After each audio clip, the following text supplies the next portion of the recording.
Bonjour tout le monde. Ici c'est Fred, voilà, avec le podcast du jour. Alors le podcast d'aujourd'hui, ça va être... je voudrais vous parler de la signature.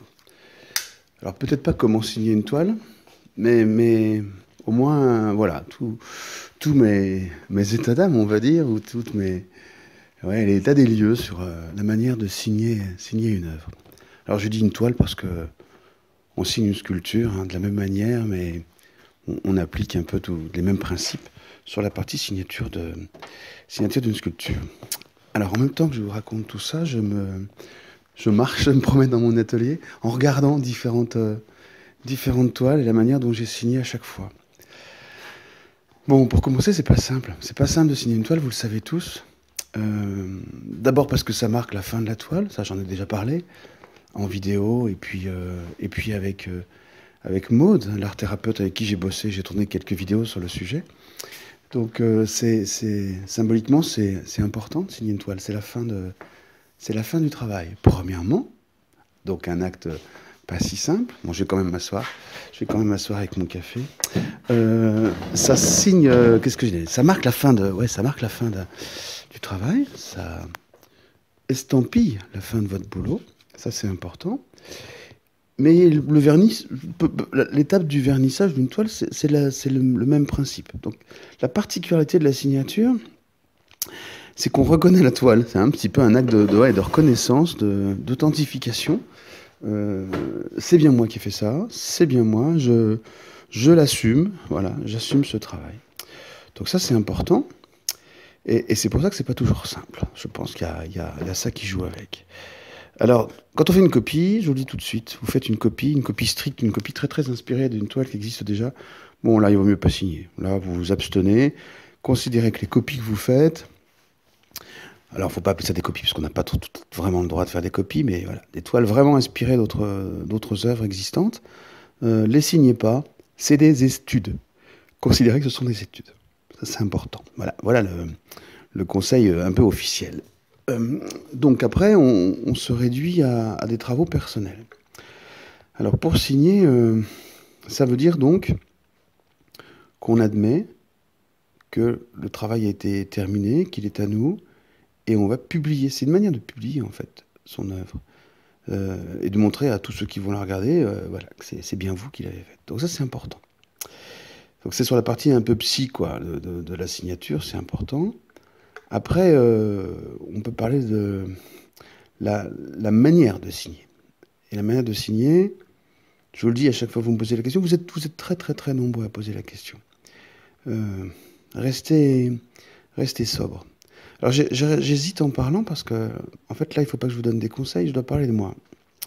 C'était ça, le parti pris, c'était parler de moi, pas pour parler de moi, mais pour que vous vous retrouviez dans ce que je dis. Vous trouviez des similitudes. Moi, je ne signe une toile, alors j'appelle ça une toile, il y a de moins en moins de toiles, mais bref, je ne signe une œuvre que quand elle est vraiment terminée. Il m'arrive rarement de décider de ne pas signer. C'est-à-dire que quand c'est vraiment donc, ce que j'appelle une croûte, depuis toujours, vous connaissez mes croûtes, enfin, ce que j'appelle une croûte, dans ce cas-là, elle disparaît. Elle disparaît soit à la poubelle, soit elle est redécoupée, soit elle est réutilisée, et donc voilà. Mais je garde très peu d'œuvres non signées, autant intactes, voilà, intactes et non signées. Ça m'arrive pas. Après, donc quand je signe, c'est que c'est OK. Qu'elles partent, qu'elles soient parties ou qu'elles restent là, les œuvres sont signées. Et à chaque fois, je signe de mon nom. Alors moi, j'ai eu mon nom, j'ai signé longtemps avec mon nom. J'ai jamais pris de manière spéciale pour signer. J'ai jamais pris d'artifice. J'ai toujours signé prénom plus nom. Il y a plus d'un an maintenant, donc j'utilise depuis plus d'une année, j'utilise un nom d'artiste. J'utilise un nom d'artiste, je garde mon prénom Frédéric, et j'utilise un nom d'artiste, et je signe depuis toujours, depuis ce moment-là, mon prénom et nom d'artiste, avec un graphisme qui est le mien, qui est propre, mais qui est pas travaillé pour le coup, quoi, qui est quelque chose d'intermédiaire entre la position sobre de mon prénom et de mon nom, et puis une signature, mais vraiment de manière très très sobre. Surtout en définissant quelque chose qui va être pérenne dans le temps. C'est, voilà, j'ai pas envie que ça bouge beaucoup, quoi. C'est quand même important que... Enfin, important. Ouais, ça fait partie des règles du jeu qu'on retrouve, qu'on puisse retrouver la signature, et que ce soit entre guillemets toujours la même. Ça, c'est important. Après, maintenant, l'intégration de la signature dans l'œuvre, bon, c'est pas très très classique ce que je fais, alors c'est peut-être pas applicable à tous vos travaux, mais je je cherche, je privilégie toujours le bas et le bas à droite d'une œuvre. Voilà. Classiquement, je signe en bas à droite. C'est- Pourquoi? Je pense que c'est un peu culturel. Beaucoup d'artistes font ça. Et c'est aussi, quand on lit occidentalement, la lecture se fait de gauche à droite et de haut en bas. Donc quand on est en bas à droite, on est à la fin, entre guillemets, de la lecture. Donc je pense que ça correspond aussi à cette façon de lire ou de découvrir une œuvre.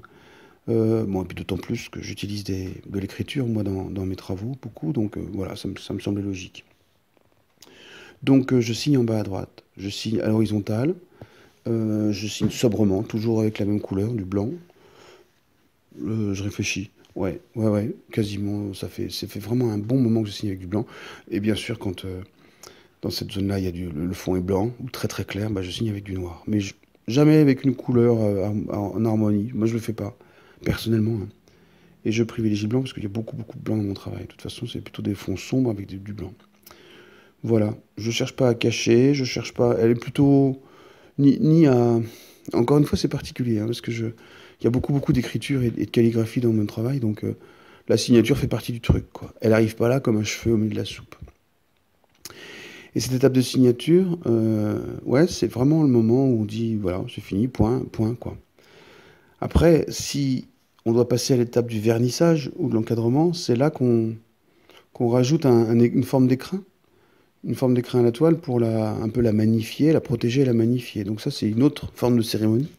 On en reparlera. On en reparlera. Mais le fait d'apposer sa signature, c'est un acte, ouais, c'est un acte plutôt fort, qui peut être vécu comme un peu comme un automatisme. Il y a quand même, vous êtes quand même nombreux à vous poser des questions. Donc je pense que c'est pas neutre c'est neutre pour personne, quoi. Enfin, pour moi, ça ne l'est pas.